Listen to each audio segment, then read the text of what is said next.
we'd like to introduce Ed Mango for his keynote.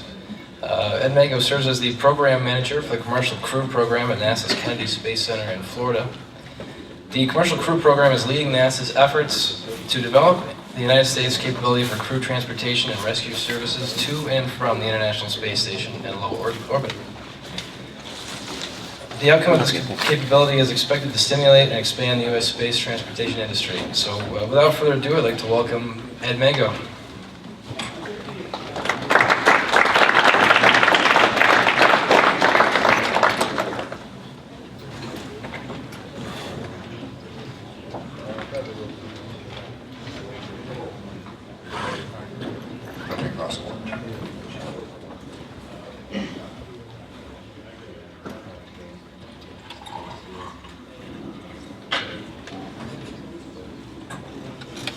So good afternoon, everybody. Thanks for the introduction. Yes, I am Ed Mango. I'm the program manager for the Commercial Crew Program.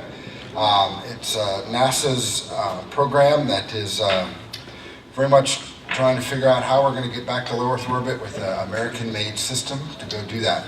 So tonight, or this afternoon, I'm going to talk a little bit about that, what we're doing on the NASA side, how we're working closely with our partners, and then after we get through, we're going to have a panel discussion with some of the other folks that are really part of the stakeholder team that's trying to enable the commercial crew effort as a whole nation. So first, you always got to start with a bang, so we're going to do that.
So if you really thought that the American space program was at a crossroads, it is, but as you can see, all those pictures and all those videos were of activities that are actually going on, real hardware.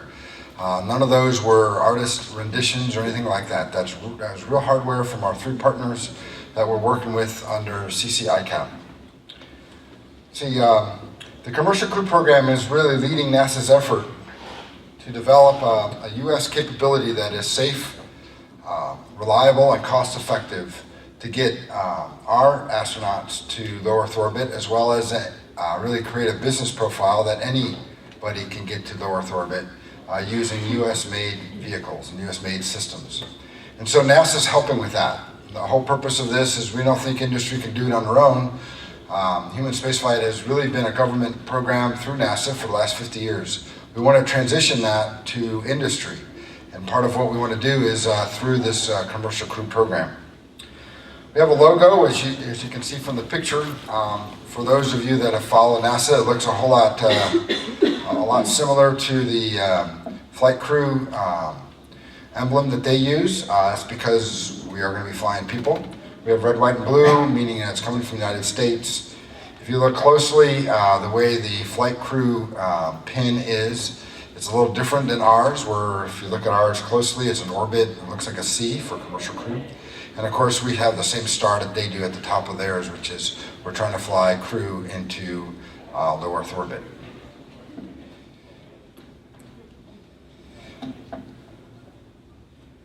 Maybe.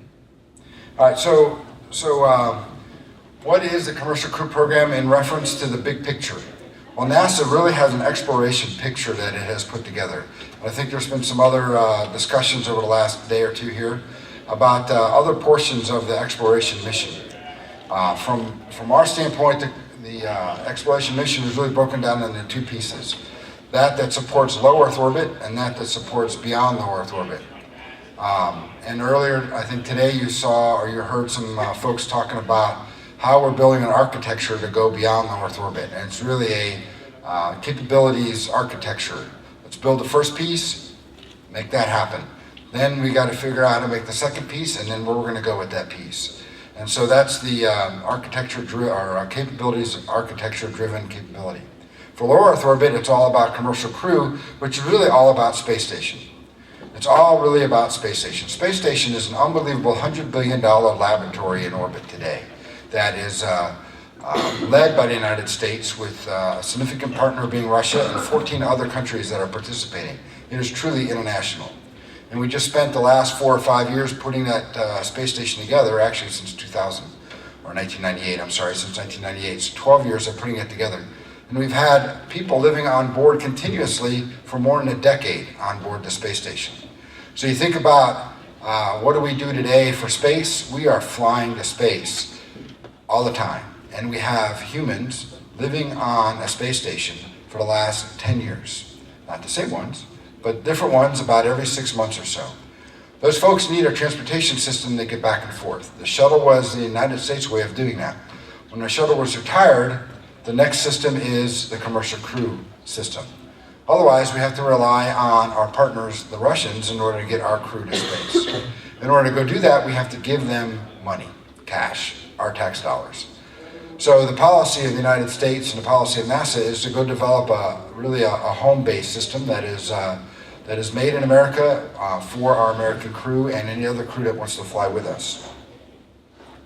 It is a partnership. It's very different than the way NASA has done business before.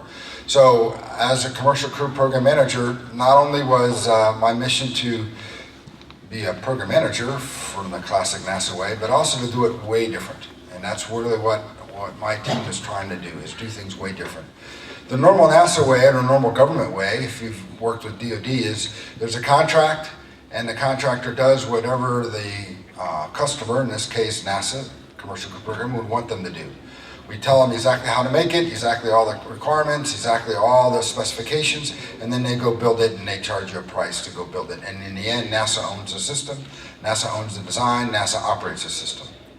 The commercial crew program is done differently. We are doing it in a partnership, in which in the end, we don't own the system, we don't own the design. We collaborate on the design and the system. We have, in the end, we want to buy a service. So today, I don't know how many of you flew in here, but you flew in an airline. And that airline is a service. And it's a service contract, really, between you and the airline to get you from point A to point B. What we want to do in the next generation or two is create the same capability for low Earth orbit. We'll start by going to the International Space Station, but over the next 10 to 20 years, we want to have a capability that says anybody can go to low Earth orbit. Mostly they do research, because that's what we're doing on Space Station today. It's all really about the research. Research in materials, research in biochemistry, It's all about what you can do in zero gravity or low Earth gravity so that you can bring that capability, bring that knowledge that you gain from space back to Earth, and then go produce medicines, go produce materials that you can use for life here on Earth. The whole space station is all really about life here back on Earth. For the Commercial Crew Program, it's a partnership. And this partnership started back in 2010. And in 2010, we had what was called the space CCdev1, or Commercial Crew Development Number 1. And that was initial concepts. And those initial concepts, we had a number of companies join NASA in that endeavor. We then transitioned to CCdev2, which is now just finishing up, and it was really maturing designs of a system, that is, of a spacecraft or a launch vehicle. And now we're in what we call CCiCAP. NASA loves acronyms, so we have more. The Commercial Crew Integrated Capability. And I purposely put the little I in there, because I get to do that as a program manager, because most of us have iPhones, and most of us have iPads, or a lot of us might have iPads. And it changed the entire way we look at getting on the web, the way we look at communicating with our friends, the way we look at communicating within business. They translated the way we do knowledge, information sharing. And so, in my mind, what we're doing today is an integrated capability, and we're trying to change the way the world, the way the United States, is going to focus on low Earth orbit. So that's why we added the little I. We now are beginning to transition, as the ICAP activity goes for the next 2 years, we're going to transition to a certification, because in the end, you have to be certified. Today, when you fly your airplane, the FAA certifies you. And the panel we'll have in a little while, we'll talk a little bit more about our relationship with the FAA. Today, we're going to certify it, NASA's going to certify it for our mission to get our crew to the International Space Station. But the goal over time is for the FAA to be the regulatory certification activity, so that whatever vehicle is made will go in orbit just like you make an airplane, and just like you fly an airplane from point A to point B. We want to have the FAA be part of that process for low Earth orbit. That's the long-term goal, and we're making our steps to go make that happen as we move forward. And eventually we get into services. So eventually, I always like to say, NASA's going to buy a ticket to ride. We're going to go buy a ticket to get our crew from the planet surface up to the ISS and then back down safely. This picture here shows that our initial concept, which was CCdev1, was about $50 million of government investment. The interesting part about all three of the phases that we've done so far is that not all of it is paid for by taxpayer dollars. That $50 million was matched to some level by our partners. When we did CCdev2, the government or NASA spent $315 million. Quite a big increase, 7-fold increase from where we were in CCdev1. But again, we, the government, did not pay 100% of the dollar that had to be done. In fact, the way we're doing business in this partnership is we bring money to the table, they bring money to the table. Now, space development is not a couple $1 million, it's hundreds of millions of dollars, in fact, a couple $1 billion.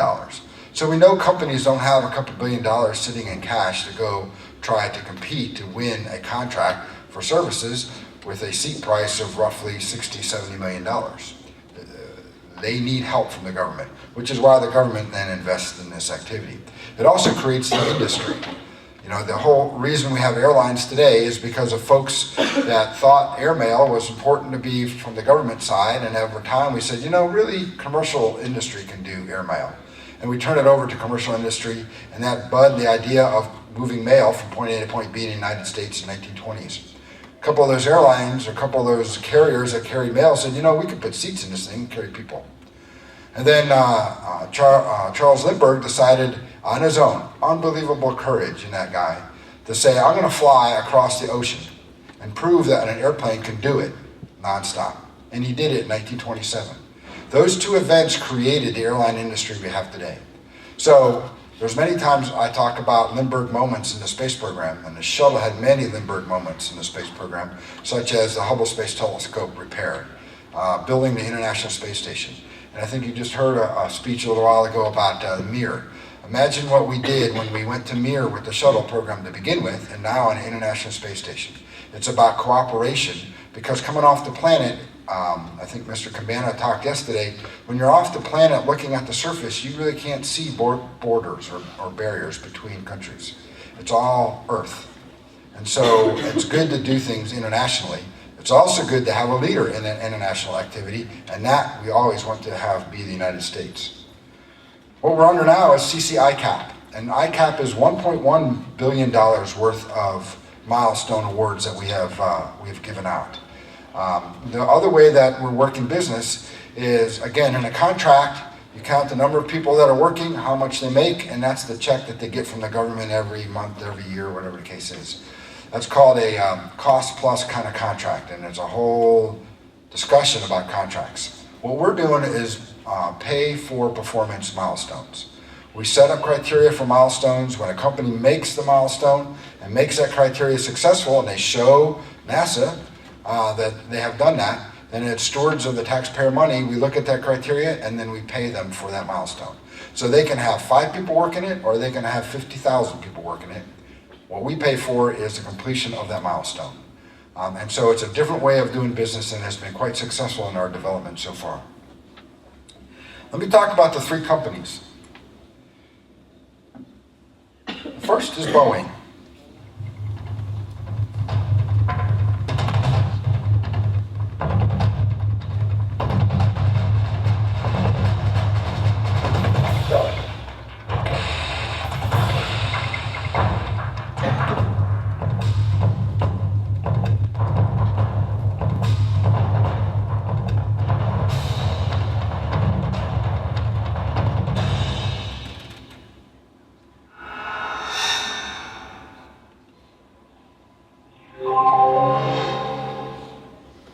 So Boeing has been around doing human space flight since Mercury.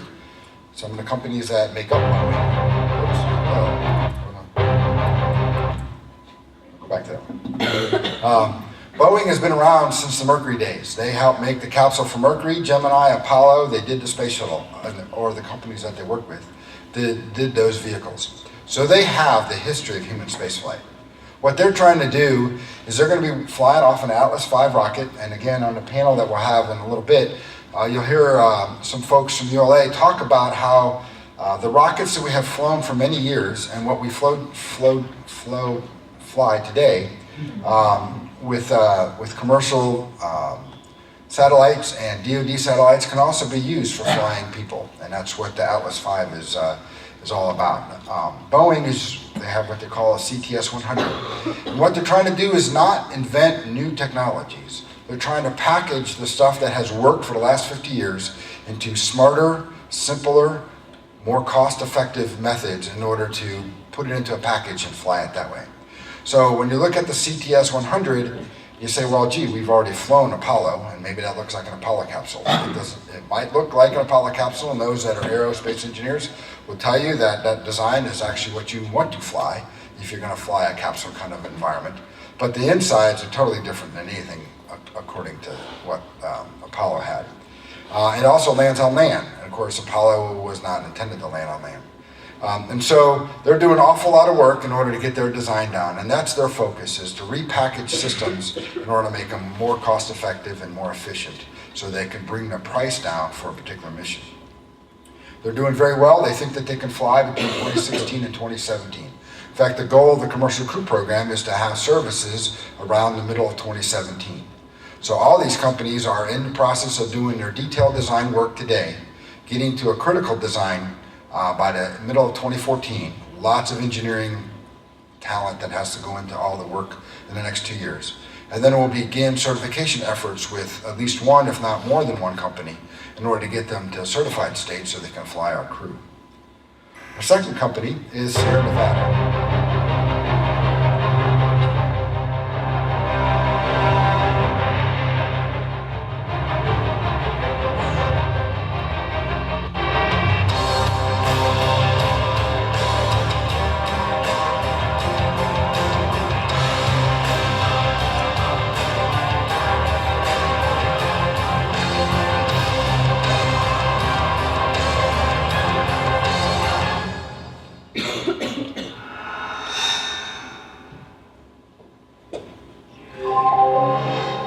Sierra Nevada has really been a partnership with NASA for many, many years. In fact, their design is based on what is referred to as the HL-20 that was really developed by Langley a number of years ago.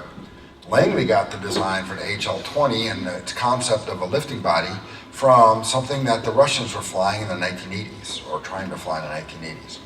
So you can see that the environment for aerospace and the movement of aerospace forward is really an international effort, whether you do it as adversaries or you do it as friends. Probably better to do it as friends. Sierra Nevada's system is also going to be flown off of an Atlas V rocket. They have, like I said, a lifting body, so it can land on a runway. That is one of their claims to fame, is that they would like to land on a runway, much like shuttle. So it looks a little bit like shuttle, but it's only about a quarter the size. It holds up to 7 people or 4 people plus a number of the experiments that we want those folks to go up and do experiments on and then come back. So it holds their experiments as well. It uses hybrid motors, which is that picture on the, I guess, lower right. That's a hybrid motor, which is their abort engines. Very good technology. It's also used on Spaceship One, or Spaceship Two now. It's used on Spaceship Two. It's the same company that makes that same motor for both Sierra Nevada Dream Chaser as well as for Spaceship Two. They also believe that they can fly probably around late 2016, 2017 timeframe. So that's our second partner. Our third partner is SpaceX.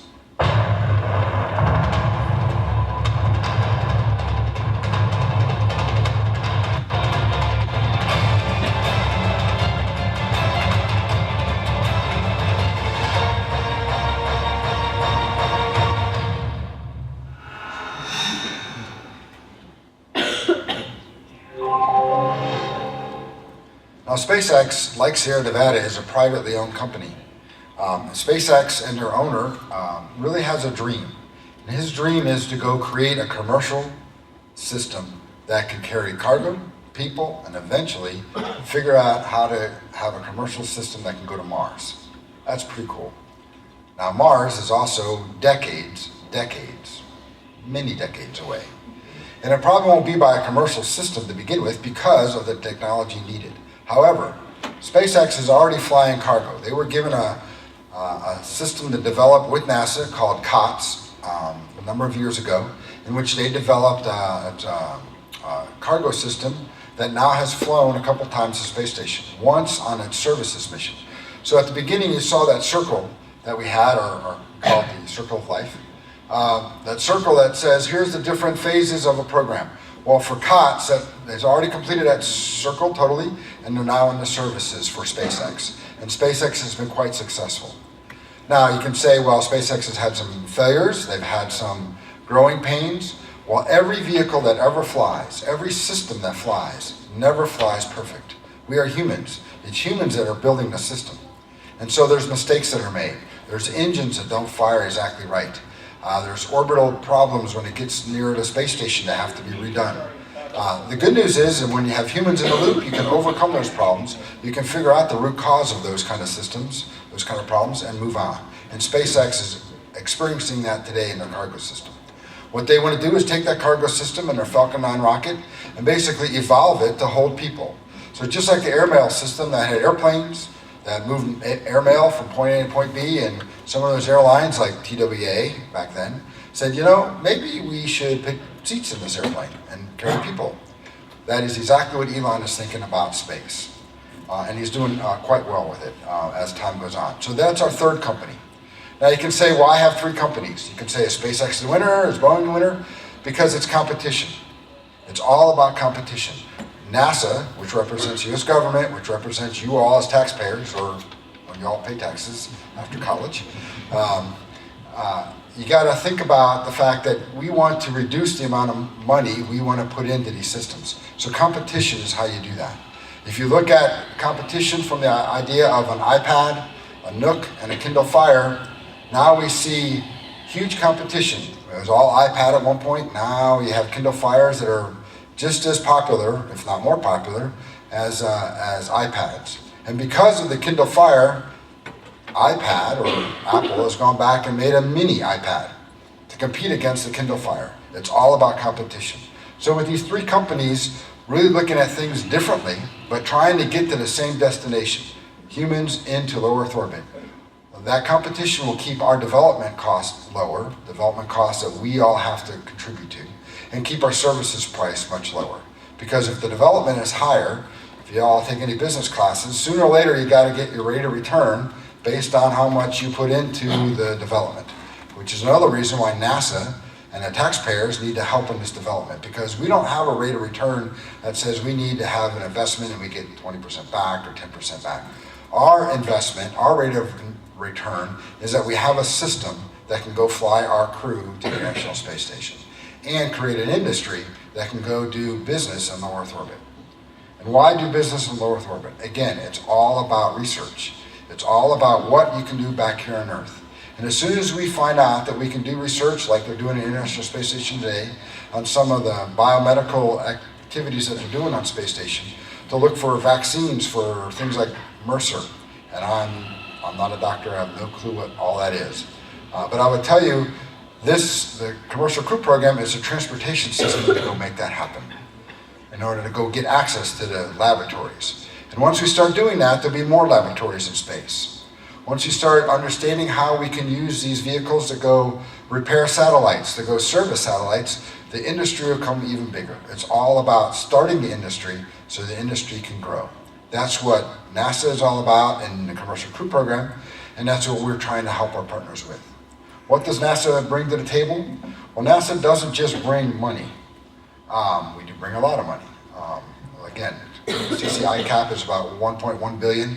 We believe it costs about $3 to $4 billion to get a particular company to finish. So if we spent $1 or $2 billion or $1.5 billion so far, you can think that we've got to spend another $1.5 to $2 billion in order to get a particular partner all the way through completion. That's a lot of dollars. The other thing NASA brings to the table is our experience. We have 50 years of human spaceflight experience, 135 shuttle flights, a space station that's operating today.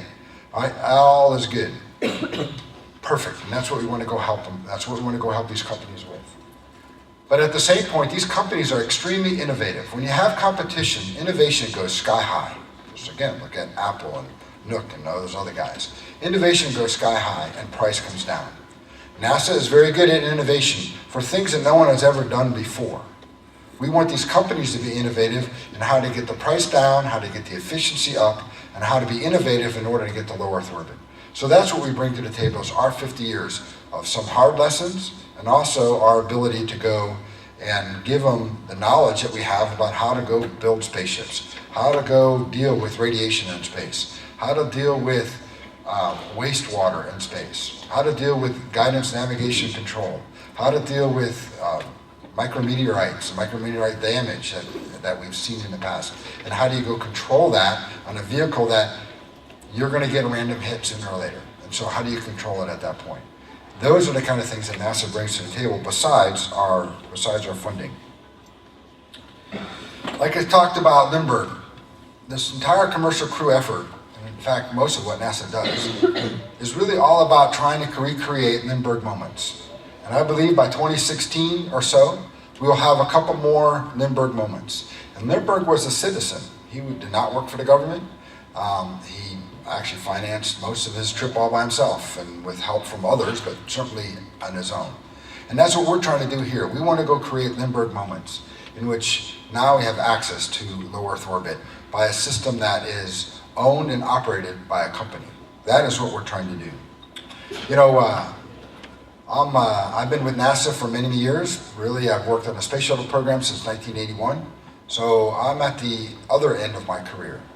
The folks who are really going to go make this happen is you all.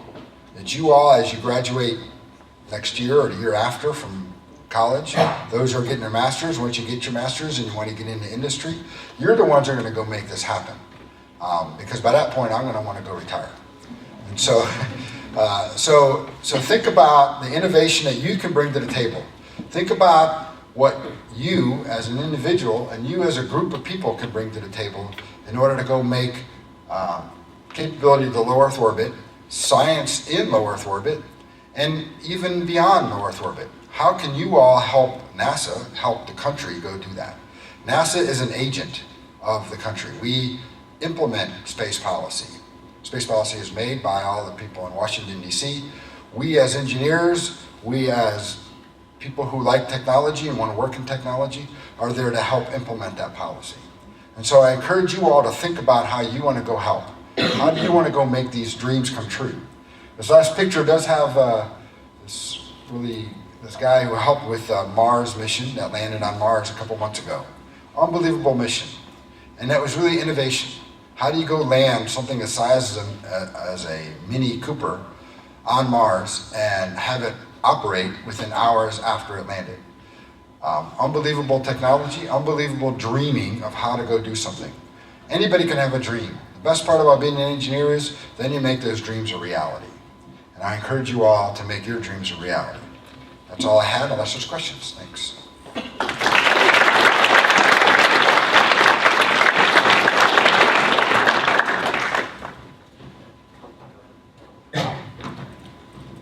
Yeah, I'd like to invite our panel to please come forward.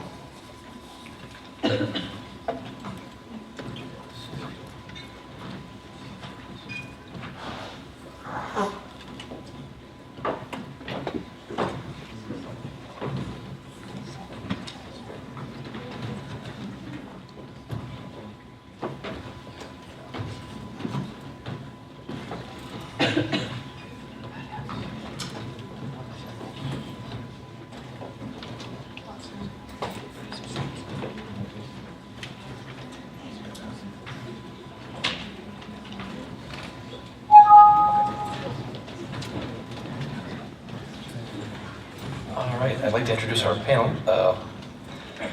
Ed Mango just spoke about the commercial program, and we're going to have Les Kovacs come up and do something very similar in a little bit here. Les is the Director of Executive Branch Affairs in Washington, D.C. for United Launch Alliance, headquartered in Denver, Colorado. In his role, Les is responsible for leading ULA's interface with the White House, NASA, Department of Commerce and Defense, and the Air Force, and shaping policies that affect ULA's business in general and the Evolved Expendable Launch Vehicle program in specific. The EELV program launches the nation's most valuable national security and scientific payloads to Earth orbit and interplanetary destinations. We also have Dr. Alexander Saltman. He serves as the Executive Director of the Commercial Spaceflight Federation. Prior to joining the Commercial Spaceflight Federation, Saltman most recently served as the Legislative Director for Congressman Adam Schiff, who represents an area of Southern California that includes NASA's JPL, and who, as a member of the House Appropriations Committee, has been a leading figure in space policy and NASA appropriation issues. And finally, on our panel, we also have Dr. George C. Neal, who serves as the Associate Administrator for Commercial Space Transportation at the FAA. He has over 30 years of aerospace experience with the Air Force, at NASA, and in private industry. Dr. Neal came to the FAA from the Orbital Sciences Corporation, where he served as Senior Scientist for the Advanced Programs Group. And so I think with that, we'll hand it over to Mr. Kovacs.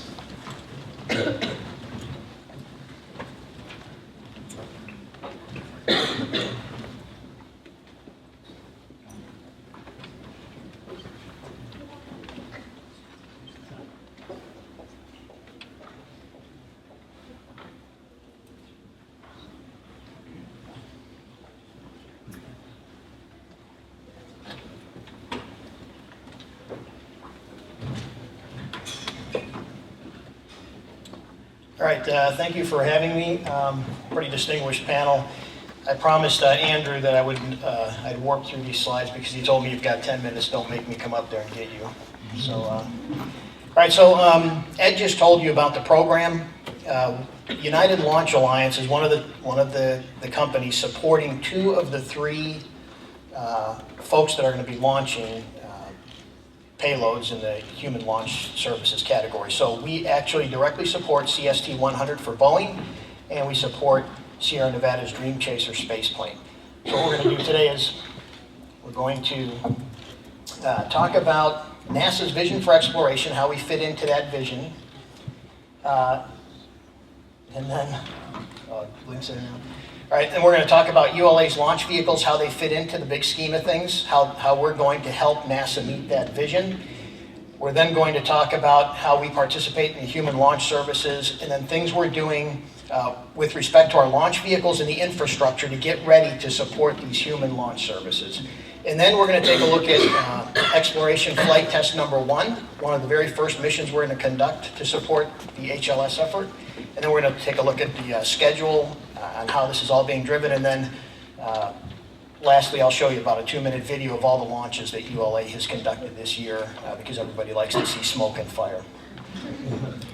All right, so this is NASA's vision for exploration. If you look at this chart, you're at the bottom left right now, which is why I envy all of you out there in the audience. You guys are going to be the ones that are going to be executing boxes 2 through 5 on this chart.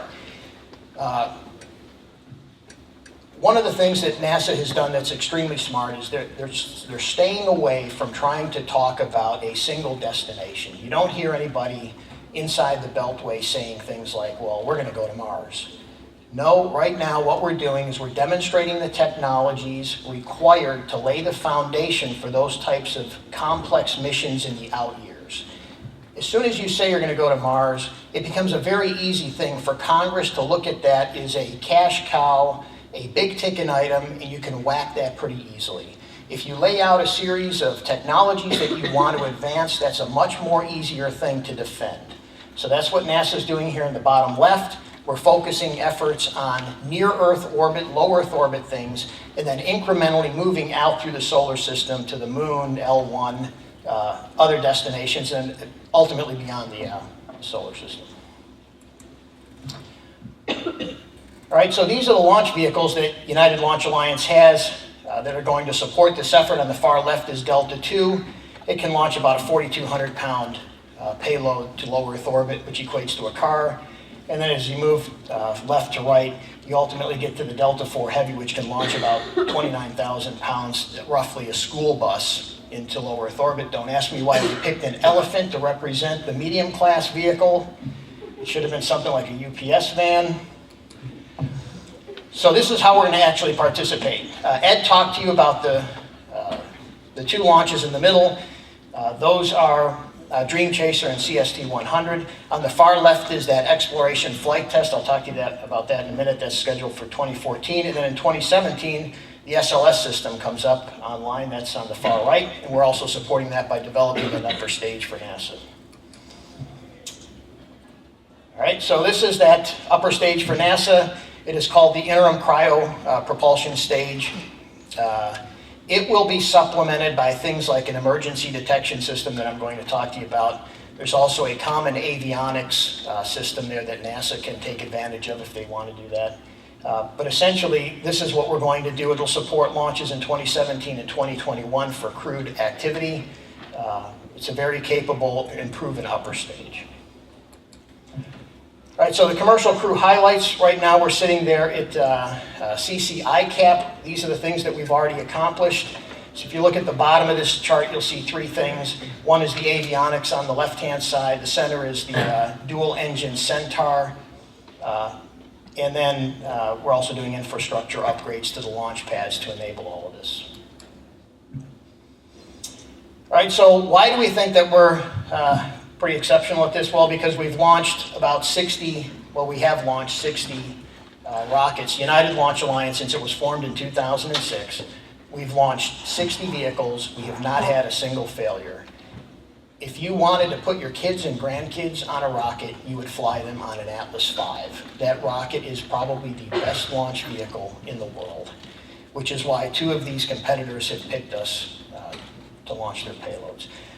We also have a flight heritage that includes some interplanetary deep space exploration missions where we've demonstrated pretty complex capabilities, one of which is things like launching payloads that are powered by nuclear power sources. We have NASA Category 3 certification, which is the most stringent certification out there. We are entrusted with the nation's most valuable payloads. We launch all of the nation's spy satellites. We launch all of the Air Force's global positioning system satellites, communications satellites, navigation satellites, weather satellites, a whole host of things for NASA and civil partners also. So the emergency detection system is one of the things we're doing. When you're flying on a rocket, and you're sitting on the nose, and something starts going wrong, you want to know that the escape system can get you off of that rocket. The Atlas V is very reliable and a very capable vehicle. However, it does not have the sensors and instrumentation yet for an emergency escape system. So what we're doing is we are actually fitting the engine with additional sensors. So when something goes wrong, like an engine starts blowing up, or turbo pump starts spinning out of control, or you have a catastrophic loss of pressure, sensors will send that indication to the emergency detection system in the nose of the rocket, and it will separate the capsule or the space plane from the exploding rocket and get it far enough away to survive the overpressure or the resulting fireball. So that's one of the things we're doing. One of the other things we're doing is to get more capability to low Earth orbit. We're developing a dual engine Centaur. This will also augment the Atlas capabilities. And then we're also doing infrastructure upgrades. These are things that we're doing to the launch pad. You may think that the ground stuff, for those of you that are civil engineers, structural engineering, there's a lot of work here. A lot of the glory goes to things like performance engineering, aerodynamics, those kinds of things, structural engineering on the launch vehicle itself. The ground system, and Ed Mango can tell you this better than I can, it is as equally complex as the launch vehicle is, if not more so. It is a difficult thing to fuel and launch a rocket. That is not an easy thing. The guys sitting on the nose of a rocket get all the glory because they're the astronauts, but the ground team makes all of this happen. So things like moving work platforms on mobile service towers to access emergency escape systems so a crew can depart, in this case, the space plane, and get safely away from the launch pad if you had a catastrophic accident on the pad. Those are all things that we're doing. So lots of engineering behind that, explosive arc analysis, stuff like that, structural analysis, things like the slide wires, all things to ensure astronaut safety. This is the schedule we're working to. Right now we're sitting in the CCiCAP base phase. That should end sometime in 2014. All of the things I talked about that we're doing, those are listed there in the text to the right of that box. And then at the bottom you'll see NASA certification, so that'll also start in 2013. And that will ultimately lead to something known as EFT-1, Exploration Flight Test 1. We're basically going to launch a capsule out to about 3,700 mile altitude. It's going to come screaming back in at about 20,000 miles per hour. It's going to demonstrate the heating of the aeroshell, the heat shield. So there's Launch Complex 37. So we're talking about modifying these service towers that you see here. There's also a crew access arm right here. Doing all sorts of modifications to those launch pads to be able to do that. Adding umbilicals that weren't there before. They have to be at a specific level to access the rocket. All of this stuff is being done on a non-interference basis with all of the launches that are ongoing. So we have a pretty full manifest launching stuff for the national security market. We're building all of this stuff in place between launches. And then the last slide here is, these are all of the things we're doing for launch site modifications. I just went over these. These are all of the umbilical arm safety features we're adding to the launch pad and all the fixed infrastructure like the crew access and escape systems. All right, so now I've got about a 2-minute video to show you all the launches that we've conducted over the last year. Just to prove to you that we can really do it.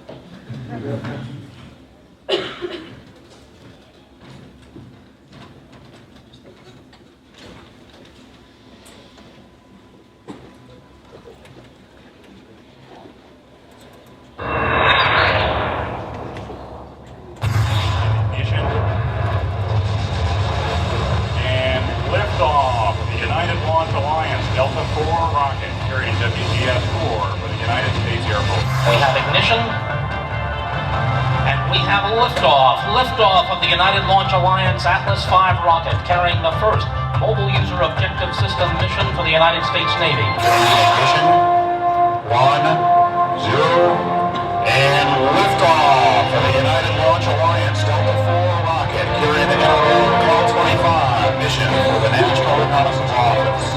Atlas engine ignition, 0, and liftoff of the United Launch Alliance Atlas V rocket carrying AEHF-2 for the United States Air Force. And the RD-180 engine roars to life. And liftoff. United Launch Alliance Atlas V rocket carrying the NRO L-38 payload for the National Reconnaissance Office. And the RS-68A engines roar to life and liftoff of the United Launch Alliance Delta IV Heavy carrying the NRO L-15 mission for the National Reconnaissance Office. Liftoff the Atlas V rocket and twin spacecraft on a mission to unlock the mysteries of Earth's Van Allen belts.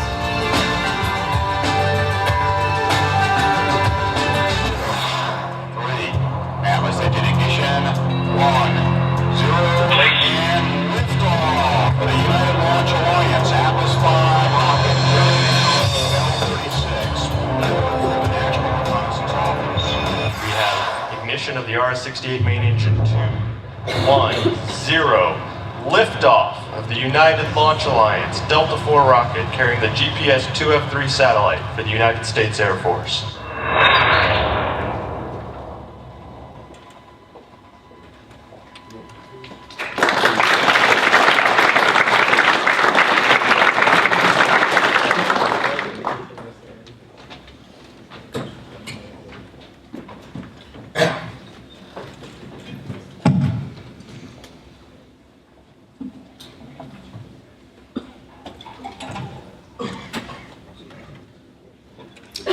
Good afternoon, everyone. I'm George Neild, and I'm pleased to be here today.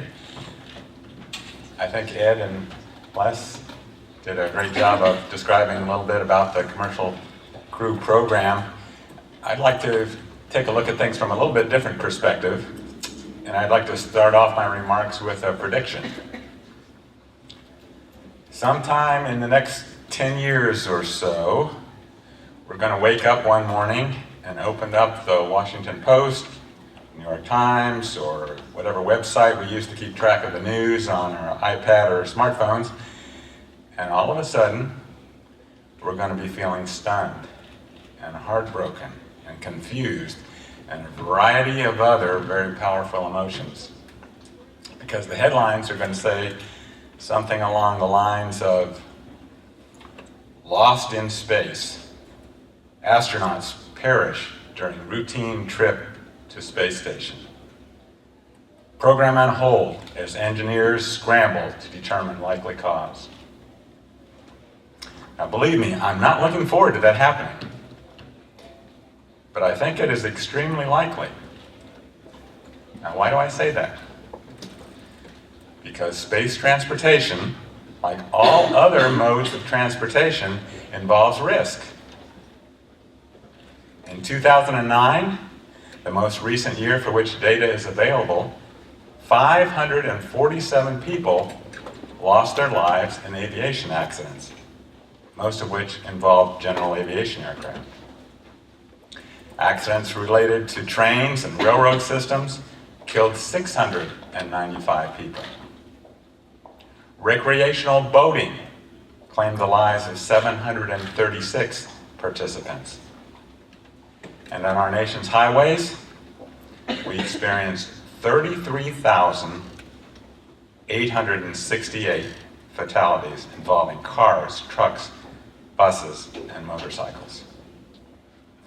So I don't think it's very realistic to assume that those of us in the space transportation business will be able to eliminate accidents completely, no matter how much emphasis we place upon safety and mission assurance. So what's going to happen after that accident occurs? Well, if we assume that it involves a space vehicle that is owned by the federal government, or if it's being used pursuant to a contract with the federal government, then according to Public Law 109-155, the NASA Authorization Act of 2005, the President will be required to establish an independent, nonpartisan commission to investigate the accident, determine the cause, identify all of the contributing factors, and make recommendations for corrective actions. Sounds good, right? Well, maybe, or maybe not. Our experience with the last two commissions that were called upon to investigate the Challenger and Columbia accidents was that the shuttle ended up being grounded for about 2.5 years in each case before NASA was allowed to resume operations. Could we have identified and fixed the problems in less time if we hadn't had those commissions and all of the extra scrutiny that they entailed? Well, it's hard to know for sure, but I think we probably could have. Given the current structure of the Commercial Crew Program, under which private industry is being called upon to develop systems to take our nation's astronauts to and from the International Space Station, there's a lot of debate about whether industry is capable of building vehicles that are safe enough to transport NASA astronauts. Certainly, NASA has a tremendous amount of expertise and experience, with more than 50 years of practice in sending people into space. Unfortunately, the government safety record isn't all that great. As you know, during the 135 missions of the space shuttle, we had 2 fatal accidents, resulting in the loss of 14 crew members. Perhaps even more important, though, is the rather limited progress that we have made in opening up space to the business community, to the general public. In the 50 years since Alan Shepard became the first American in space, we've had some very impressive accomplishments. The Apollo moon landings, launch and repair of the Hubble Space Telescope, construction and operation of the International Space Station among them. But only just over 500 people worldwide have had the opportunity to personally experience spaceflight. Now, 50 years after the Wright brothers first took to the air, we had seen barnstormers putting on air shows, giving rides to interested onlookers. The airmail system had become a reality. Charles Lindbergh had flown the Atlantic, and air transportation had become widely available to the general public. In fact, by 1953, there were over 6,000 airports in the US, 88,000 civil aircraft, over 500,000 licensed pilots, and more than 24 million revenue passengers taken to the air every year.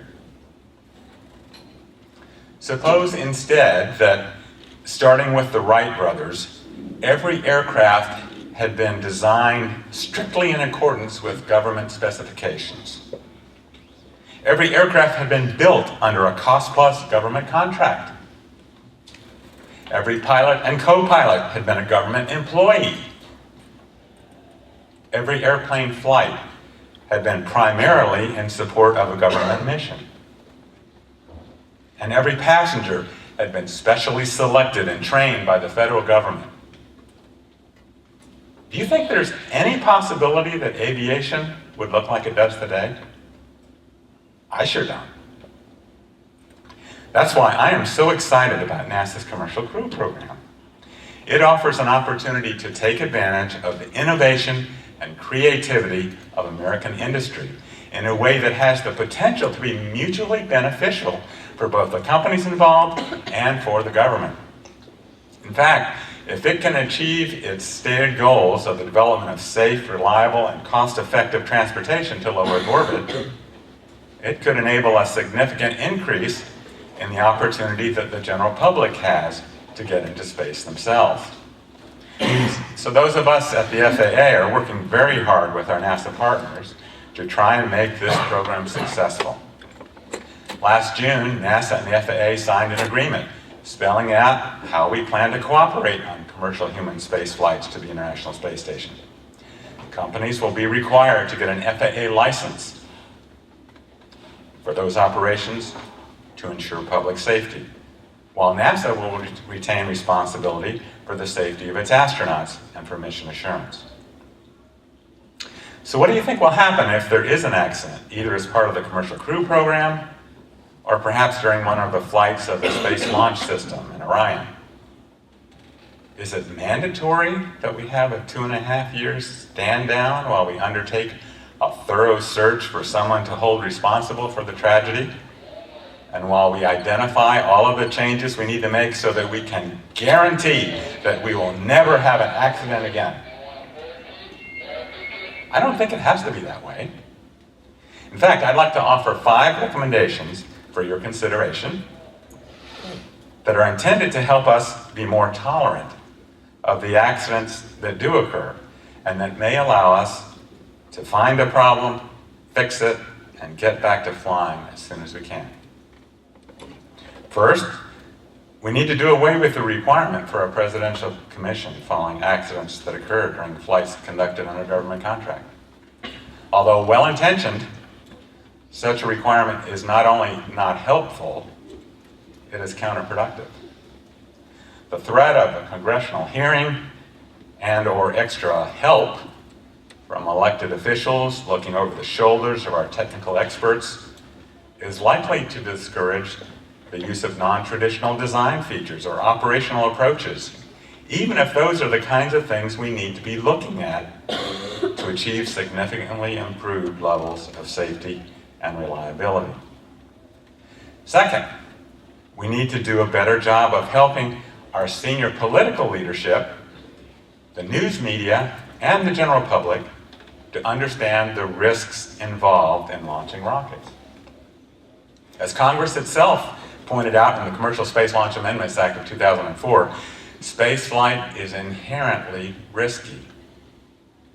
It should not be a shock when things occasionally go wrong, or when new technologies do not always perform in the expected way.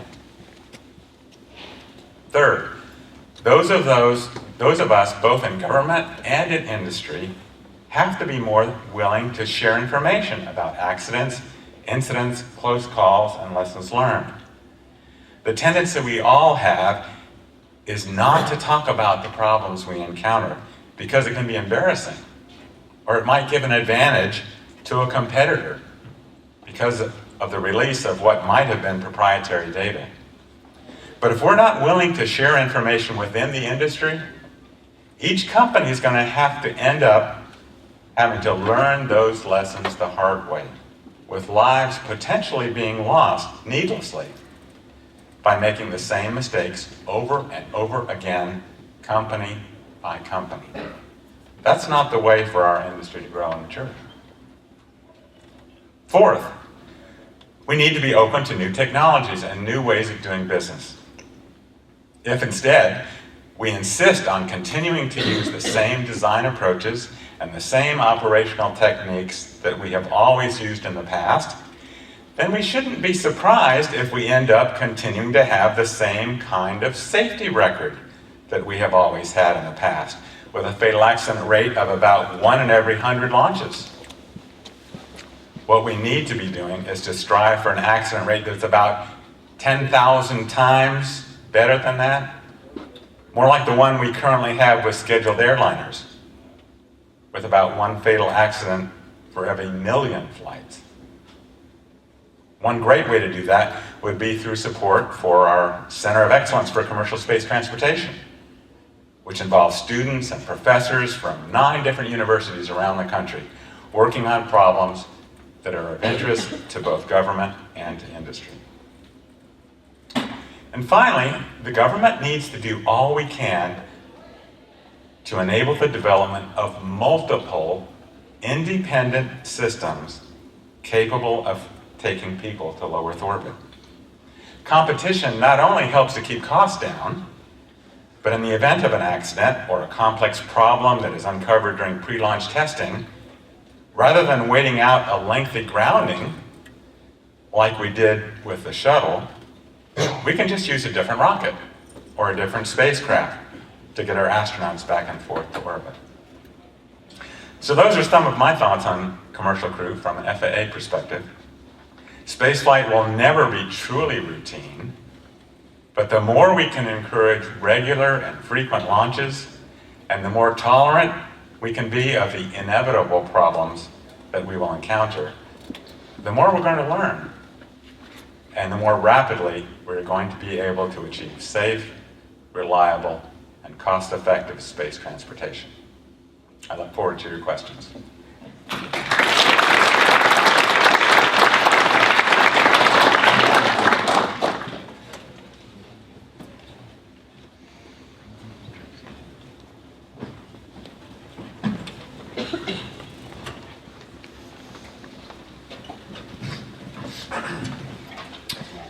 Hi, it may be rather apparent, but I'm rather sick, so my voice may go out in the middle of this.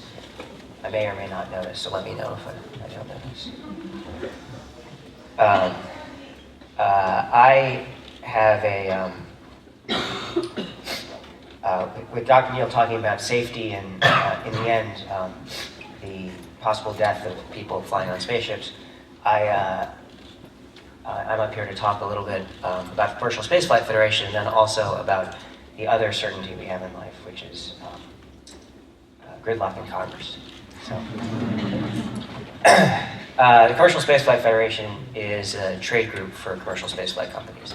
That is, we have about 45 companies. Here are 15 of them who are executive members, and we represent them in DC. We lobby, we work with NASA, we develop consensus standards. We do all the things that make an industry as a whole can do better than any company can alone. Here are some of our associate members. Many people from some of these companies have been here today. Of course, ULA is one of our members on this panel. And we also have research and education affiliates. And if you're interested in that, just let me know. I promise not to get too close to you, but I will give you my card. And we can talk about what it takes to make your school a research and education affiliate. This is lovely. This screen here flashes on and off, so I have to kind of look to what's going on there. So I want to very briefly talk about a fundamental question here, which is, why are we interested in doing things in a commercial fashion? And in fact, it's not totally clear that commercial is exactly the right word to use for the Commercial Crew Program. But it is the word we came up with several years ago, and now everybody knows what it means. So I don't think we're changing anytime soon.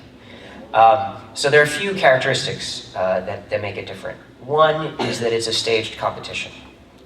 That is to say that there is a competition during development to create the capabilities that will then receive contracts, competitively bid contracts in the end. This has worked very well with the Commercial Cargo Program. One of the biggest successes of the Commercial Cargo Program is that one of the companies failed. One of the first companies that was given a contract was Rocket Plane Kistler. They did not reach one of their early milestones.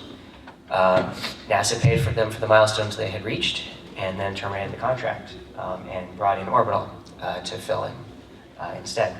And that is the type of development that couldn't have happened in a different kind of contract, or it would have been much more difficult at least.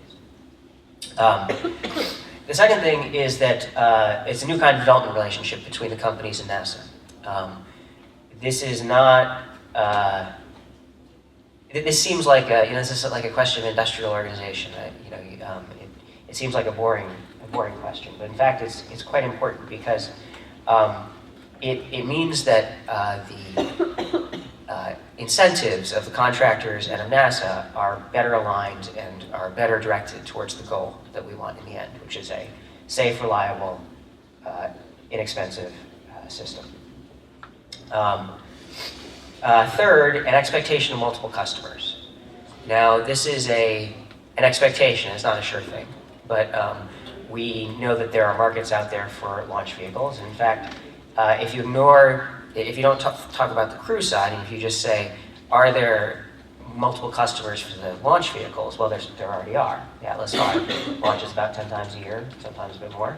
And so the fixed costs of maintaining that system are already spread over those 10 launches. And if you add another couple for commercial crew, you don't add much more cost. And then the fourth is what I like to call commoditization. And I don't want you to take that too seriously. But the idea is that, we don't want to have a system that you have to rebuild anew each time you fly. And partly that is reusability. If it's not reusable, then obviously you, in some sense, indeed have to build it again. But if you're building things on an assembly line, if you're doing things for large volumes, then the fixed costs get spread out over a lot of launches, and you you get the kind of regularity and that you'd like to have. And that is also an important part of this thing. NASA is no longer buying a service where they say, okay, you do that, and they come back to you every few days and say, okay, now you do that.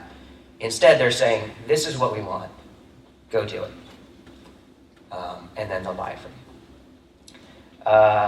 Okay, sorry, I need to move faster here, I think. So in the end, what we'll get from this is reduced cost. Maybe you can see this, yes. Reduced cost, diversification of capability, as Dr. Young was saying. NASA allowed to focus on its core mission, the revitalization of an industry, and hopefully the creation of a new one or two. We also get a diversification of goals. We get companies who have very, very interesting and significant goals of their own, whose interests line up with NASA and who can work with NASA for a while. So I'm going to go through this a little bit briefly. Excuse me a second.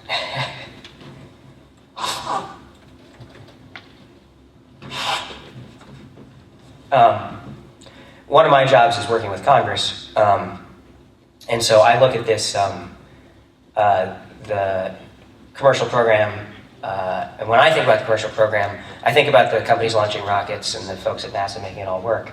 But I also think about the coalitions in Congress that were required to make it happen.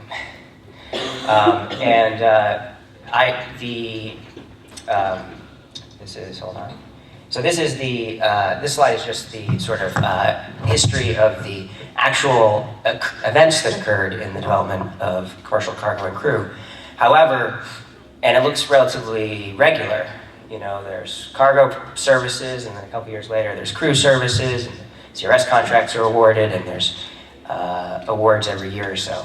And this hides a rather difficult decision-making process that was going on in Congress throughout this period. So the commercial cargo program, which started in about 2006, depending on how you count, was relatively non-controversial. It wasn't an enormous project. We were already getting cargo services to the space station from the Japanese and the Europeans, or we had expectation that we would. It went, the early years of that went mostly unnoticed in Congress. And then there were some successes and a few delays. And the first time this all became quite controversial, I think, was in 2009, or 2010, I guess it was. No, 2009 was the first time when NASA wanted to use about $200 million of stimulus money, as money from the our American Recovery and Reinvestment Act, to start the commercial crew program, to issue the first contracts. And in the end, only 50 of that was provided by Congress because there were opponents in Congress who didn't want to give it up. And that's a theme that you'll see repeated. So here are a few more things that happened. This is a little bit into the weeds. The president released his budget request in 2011, which really put NASA on a different track.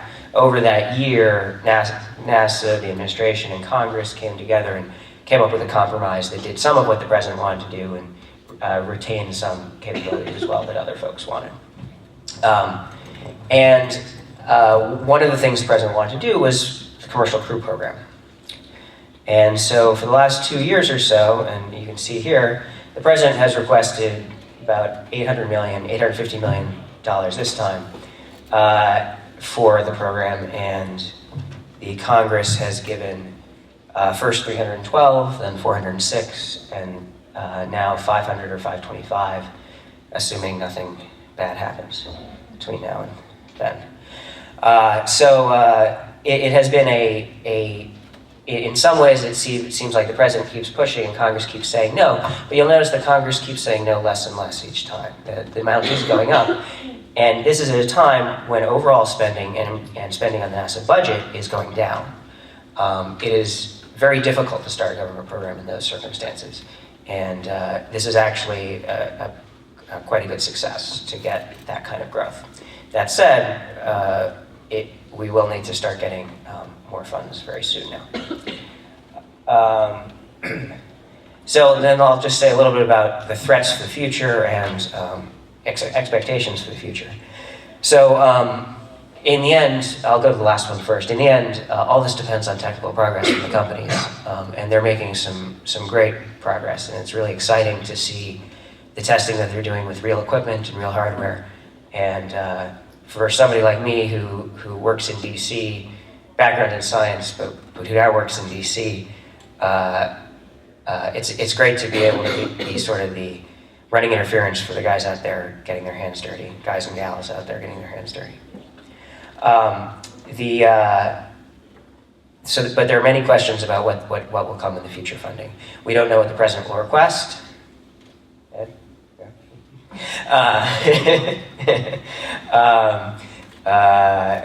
I guess he probably doesn't quite know yet either. We don't know what the funding levels for the government overall will be. We don't know what NASA's overall funding level will be. We don't know if sequestration will hit at the end of this year, which means that all government programs will be cut by about 10%, 8 to 10%. That would obviously be bad for everybody, including the commercial crew program. And we don't know if there will continue to be differences between the administration and Congress. Over the last 2 years, when the administration first proposed the commercial crew program, there was a lot of, wailing and rending of garments in Congress. And over the last 2 years, the administration has made their case quite well to Congress that this is a very important and necessary capability.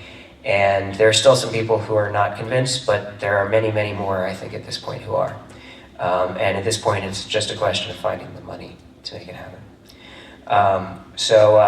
It's relatively optimistic. The program's in good shape, but we're in a tough time overall, and a lot of things can happen here. This is my contact information. If you have any questions about some of the other stuff CSF does, this is some portion of our portfolio. Come up to me afterwards, and don't get too close, but that'll all be good.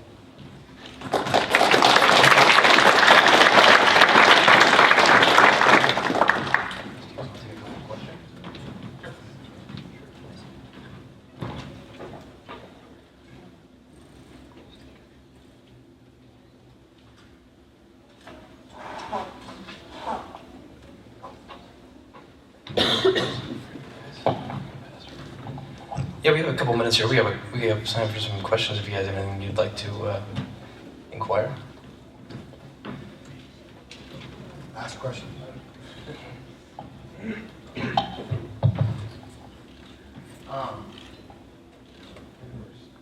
Sure, go ahead.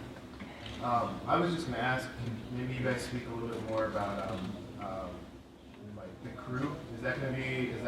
Are these? Obviously, the crew's going to be provided by like ULA and things like that as well, right? Or is it also going to be astronauts? So it's the ultimate spokesperson for all this, but the purpose of the services is to take NASA astronauts or others that the U.S. is sponsoring to and from the space station. Now, as we get to the point where NASA is happy that certification requirements have been met, there may be test flights that would be conducted with company personnel involved, and all of those details have not yet been worked out, but I think that is certainly a feasible possibility. The NASA requirements are for 4 NASA or NASA-sponsored crew to get to space station. All the vehicles that we talked about today all have capability of more than 4 people. How they operate their vehicle, whether or not the NASA folks are going along for the ride to get to the space station, which is their destination, or they're part of the piloting of the vehicle, is still to be determined. I think as Dr. Neal suggested, during the time of testing, I would expect in fact, the way we're trying to set up the program is that it would be very similar to how you go do a military aircraft development system, in which you have test pilots or folks that are doing testing that are from the company as well as from NASA, and they combine to create a joint task force. And depending on the expertise of the individual pilot or the expertise of what we're trying to certify at that moment. Those are the folks that might be flying that particular vehicle. So between now and 2016, I would see a mixed crew of contractor personnel, just like when you buy an F-18, and also government people, NASA people. I think it'd be a joint effort until we need services. And then depending on how the vehicle is flown, whether or not it's flown by a company pilot and the NASA folks are there for the service, or the NASA astronauts are also there to pilot the vehicle, I think is to be determined. And it's still open trade space, part of that innovation effort. All right, I think we have time for one more question. Does anybody else? One more question. I can't see you guys up here. My mic, so speak up.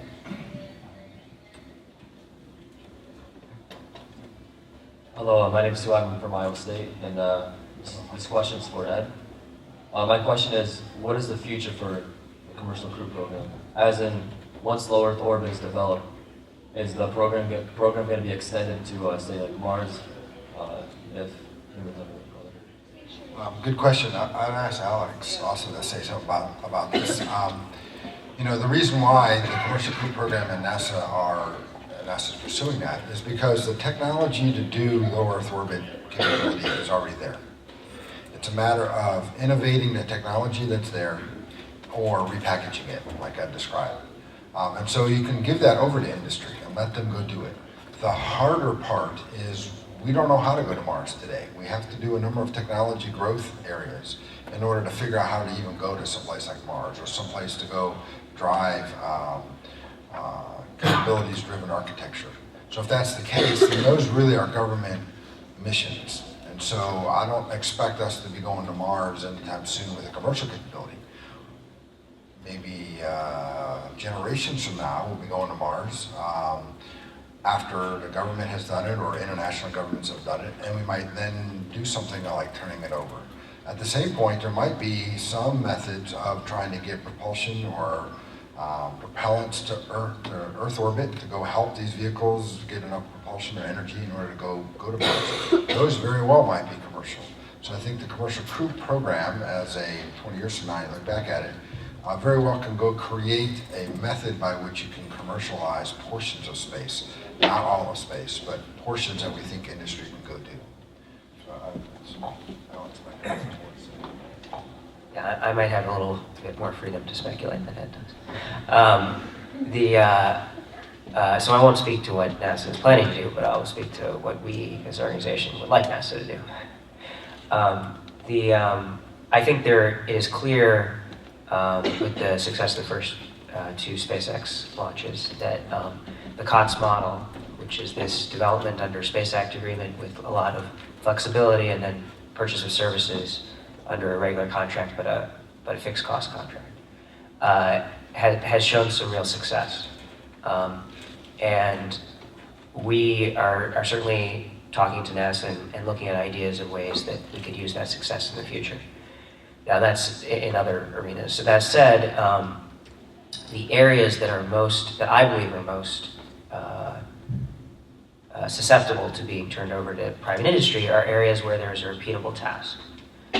That is because if you're going to do something once or twice, you can't effectively, you can compete to find out which company does it, but then you never get to know to really estimate how much it costs, because you never know until you do it how much it costs. And you can't have future competitions. You can't compete out to do it again the next time, because you start to transaction costs overcome any benefit you get from competition. If in the case of the commercial crew program, at least 2 flights a year are in the end what NASA wants, and over a certain number of years, and so that's enough to have a volume that it makes a lot of sense to commercialize. So there are other ideas about transferring fuel or maybe certain kinds of construction equipment or whatever to orbit for future missions. But I think for the foreseeable future, NASA will you'll always see NASA at the tip of the sphere, and the commercial industry will be the ones helping to get them there.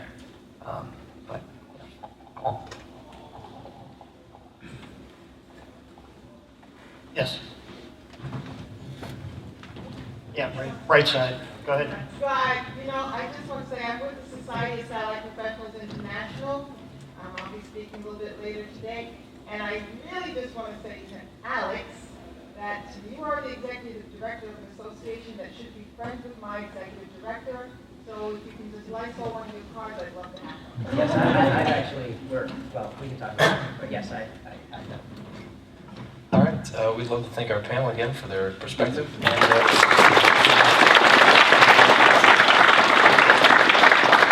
And we'll be back shortly in 15 minutes.